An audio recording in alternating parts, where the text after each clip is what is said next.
আমার শ্রদ্ধেয় শিক্ষক আনোয়ার স্যার এখানে আছেন, উপস্থাপকের মতো আমিও বললে ফেললাম আনোয়ার স্যার। দেশে কখনো দুর্যোগ নেমে আসে, ঢাকা বিশ্ববিদ্যালয় পথ প্রদর্শক হিসাবে কাজ করেন।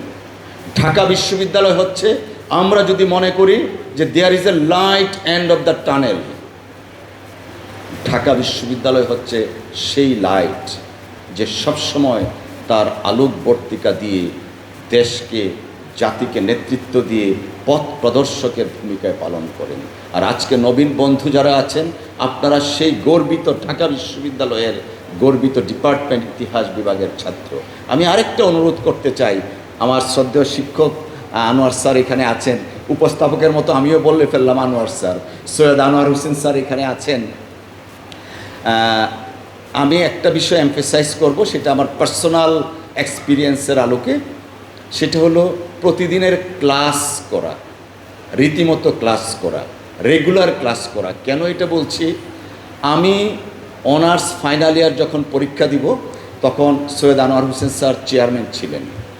তখন আমাদের ক্লাসের পার্সেন্টেজ গণনা করা হতো। ওদের স্বপ্ন পূরণে পাশে থাকতে পেরে আমরা গর্বিত। কত পার্সেন্ট হলে পরীক্ষা দেওয়ার মতো কোয়ালিফিকেশান অর্জন করা হতো। আনফর্চুনেটলি বিভিন্ন কারণে আমার তখন কোয়ালিফিকেশানের জন্য যে ক্লাসের পার্সেন্টেজ প্রয়োজন ছিল, সেটা ছিল না।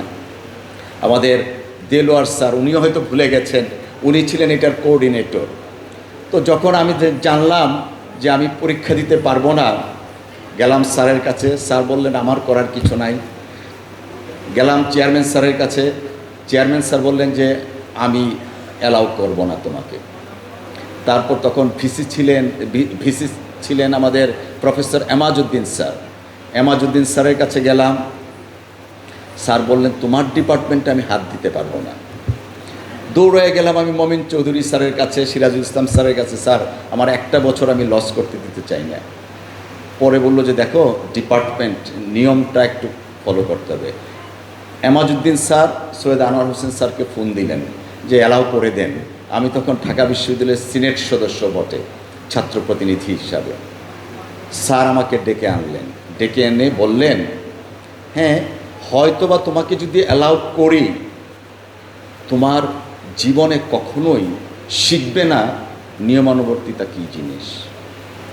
আমি চাই তুমি 1 বছর আবার ক্লাস করবে, ক্লাস করার পরে রেগুলার পরীক্ষা দিবে, দিয়ে পাশ করো। আমি আর একটা কথাও বলিনি।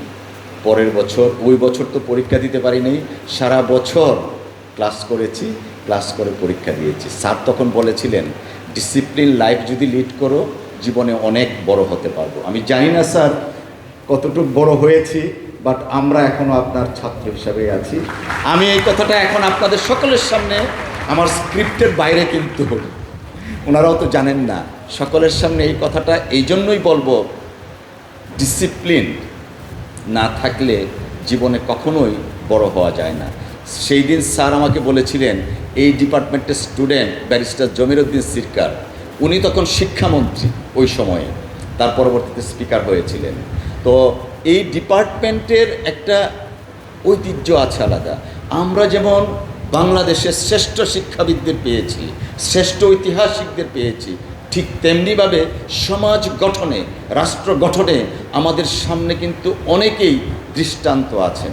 আমি যারা আজকে নবীন বন্ধুরা আছেন, প্রত্যেকের প্রতি বড় ভাই বা এই ডিপার্টমেন্টের সাবেক ছাত্র হিসাবে একটা অনুরোধ করব, দয়া করে, অনেকেই হয়তো অনেক ডিপার্টমেন্ট আছে অনেক ধরনের বুলিং করে আমাদের ইতিহাস ডিপার্টমেন্টকে নিয়ে, আনফর্চুনেটলি আপনারা সেই সমস্ত কথায় কান না দিয়ে নিয়মিত ক্লাস করবেন, রেগুলার পড়াশোনা করবেন, এবং দেখবেন আপনারাও একদিন দেশ এবং বিদেশে অনেক বড় হতে পারবেন ইনশাআল্লাহ।